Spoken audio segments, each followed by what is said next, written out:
Galera, só um aviso antes de começarmos o vídeo. Tem gente perguntando a ordem correta dos vídeos de Baki. A gente ajeitou tudo lá na nossa playlist de confrontos lendários da obra. Vão lá dar uma conferida, estão todos em ordem. Tem gente perguntando, Jeter, por que você não fez tudo em ordem, na ordem cronológica? O que acontece, galera, é que quando eu fiz o confronto lendário de Baki contra Yujiro, eu não planejava, simplesmente foram me pedindo mais e mais que eu fui trazendo. Porém, agora a gente já deixou em ordem e toda vez que vocês tiverem essa dúvida, vão lá e confiram para vocês terem mais entendimento do assunto. Dito isso, eu conto com seu like e bora pro vídeo. Após a polêmica de Piccolo matar um tigre siberiano, Hetsu ia até a mansão de Tokugawa. Lá ele falava que a alimentação de Piccolo estava sendo um problema, que a partir daquele dia não precisavam dar mais nenhum tigre pro Piccolo, ele seria a refeição.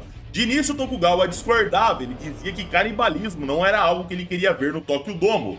Isso estava fora de cogitação. Hetsu insistia e dizia que não deixaria ser comido. Se Piccolo quisesse devorá-lo, ele teria que lutar por isso. Ele alertava: não estou indo até a arena subterrânea para ser devorado, estou indo para lutar. Piccolo vs Hetsu Kaiô, quem vencer leva tudo. Tokugawa topava e a hora do combate chegava. Hetsu começava a entrar na arena enquanto Piccolo aguardava dormindo. O narrador dizia que na selva os animais, quando dormem, procuram um lugar seguro para se proteger. Porém, Piccolo era diferente, ele dormia sem se preocupar com nada. Isso era parecido com um leão na savana.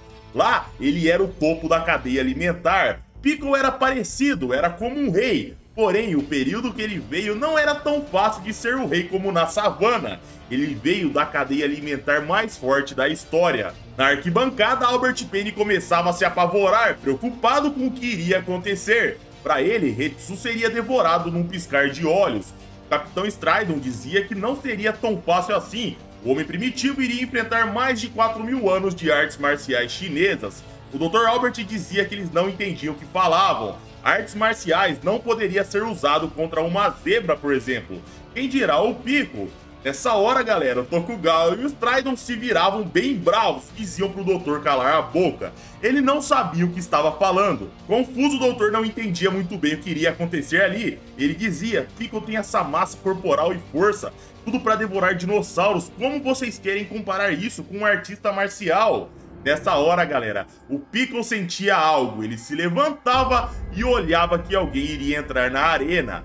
Piccolo se levantava atento. O Dr. Penny dizia: impossível, quando demos um leão para ele e outros animais, ele nem ligou. Só um tigre siberiano chamou a sua atenção. Tokugawa sorria e dizia: Dr. Albert, não subestime as artes marciais chinesas. Hetsu saltava o cercado e parava na frente do predador em guarda. O narrador dizia que aquela hora foi a primeira vez que Piccolo se assustou com um inimigo menor que ele. O predador rugia. Ele havia encontrado um oponente digno.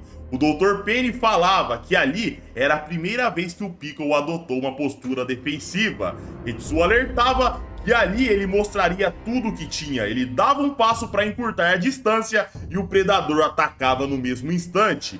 Com um tapa, Hetsu era arrastado, ele perdia o controle das pernas e colidia na mureta. Porém, o dano tinha sido absorvido bem. Hetsu se levantava e dizia: entendo, não posso trocar força com você, usarei minhas habilidades. Nessa hora, galera, Piccolo dava um passo, mas num instante ele estava sendo golpeado com um chute. Com as tranças, Hetsu o cegava. Ele passava seu pé na perna do predador e Piccolo caía sentado no chão. Mas ao cair, galera, Hetsu mandava um chute no seu rosto. Piccolo tinha seu pescoço movido levemente para trás. Porém, ele havia sentido dor, a ponto de lágrimas caírem do seu rosto. Confuso, ele olhava para os céus. O que tinha acontecido ali? Hetsu pensava: a forma que esse cara caiu e foi golpeado na cara com toda a minha velocidade e força.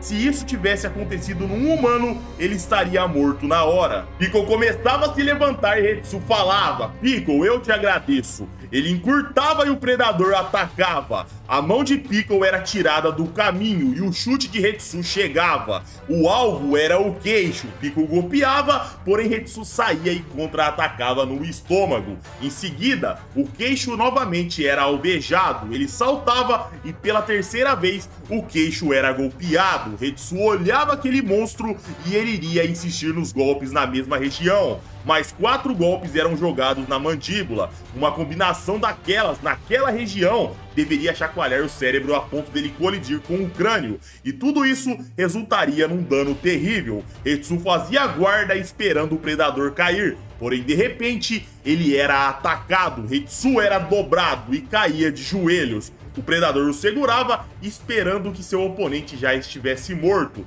Nessa hora, ele chorava e se preparava para a refeição. Ele abria a boca e mordia. O trapézio de Hetsu era devorado. Enquanto o predador mastigava, com o joelho, Hetsu golpeava o estômago de seu oponente.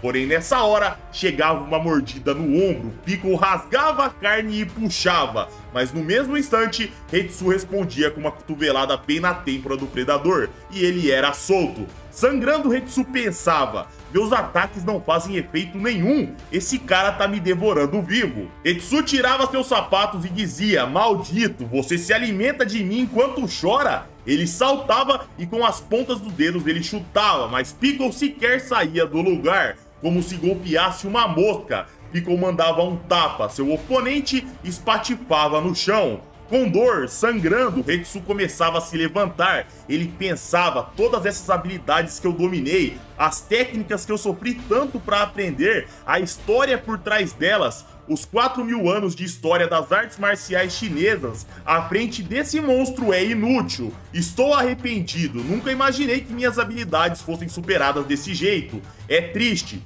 Me recuso a continuar usando minhas habilidades desenvolvidas há 4.000 anos. Eu não quero mais ver elas sendo superadas. Hetsu Kaiô recebi esse nome com grande honra do meu mestre. Esse nome era tudo pra mim. Então eu, Le Xiao Shailong, eu acho que é assim que se pronuncia o nome dele, galera, não tenho certeza. Ele falava: então eu protegerei esse nome, usarei meu nome de nascimento para proteger Hetsu Kaiô. Nesta hora, Hetsu mudava sua postura e, como um total amador, de certa forma infantil, chorando, ele golpeava como um bobo. Todas suas técnicas nessa hora foram ignoradas, jogadas fora. Ele acertava aqueles golpes e Piccolo se sentia confuso, aquilo era ridículo. Piccolo sempre contra-atacava seus oponentes fortes, dando toda a sua força, mas o que ele faria contra algo tão fraco? Era ridículo.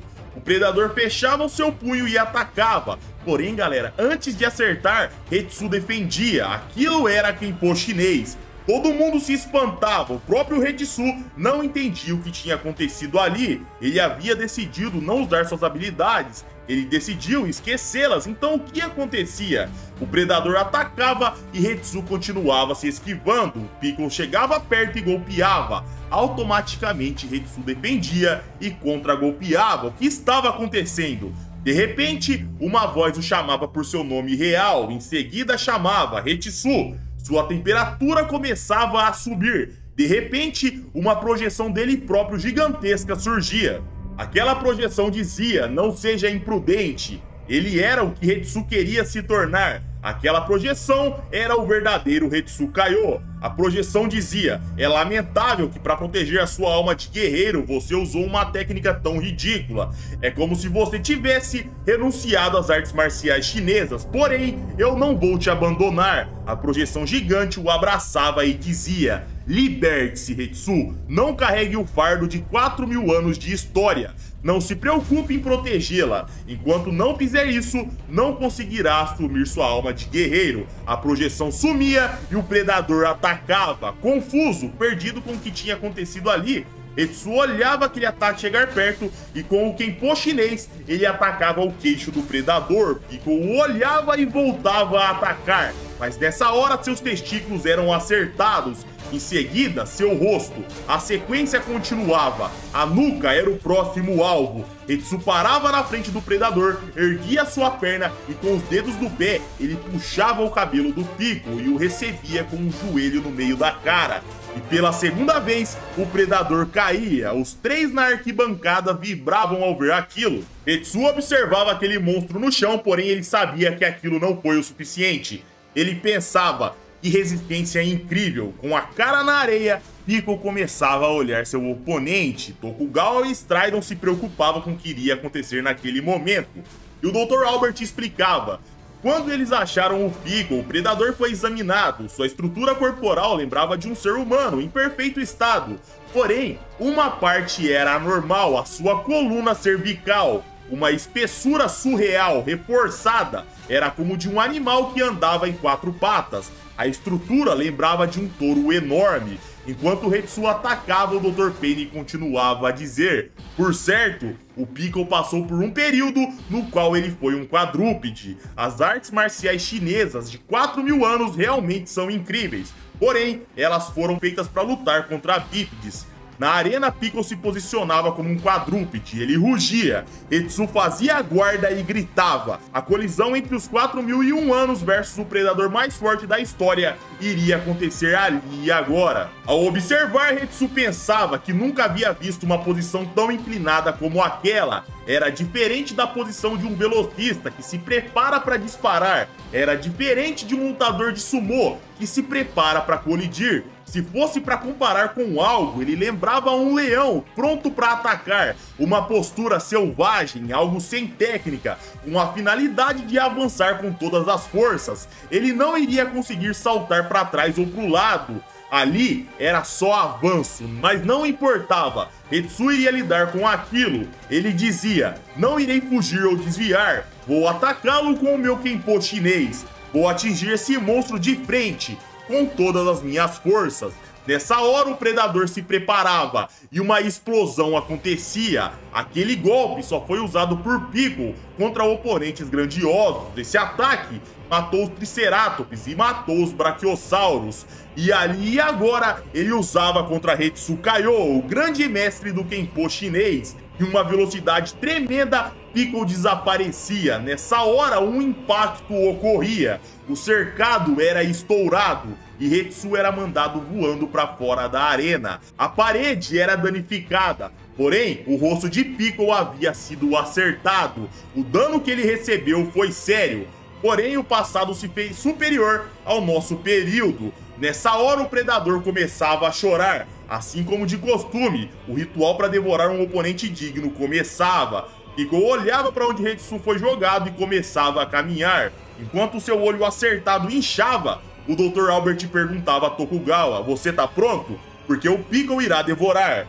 Tokugawa dizia que isso não podia acontecer ali e o doutor respondia: então você vai quebrar a sua promessa. O Piccolo lutou e venceu. Tokugawa gelava e, desesperado, ele saía correndo para a arena. Ele ia até o predador e o via em cima da sua presa. Tokugawa gritava: como você pode devorar tal oponente que pensava em você dia e noite? Você não pode simplesmente matar e comer.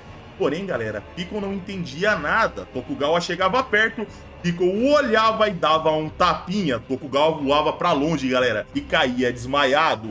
Com lágrimas, Piccolo olhava seu oponente e mordia. Um som ecoava pra fora do Tokyo Dome. Na arquibancada, aquele som foi aterrorizador. Ele começou a comer. Isso sempre ocorreu no passado. Depois da batalha, ele come e descansa.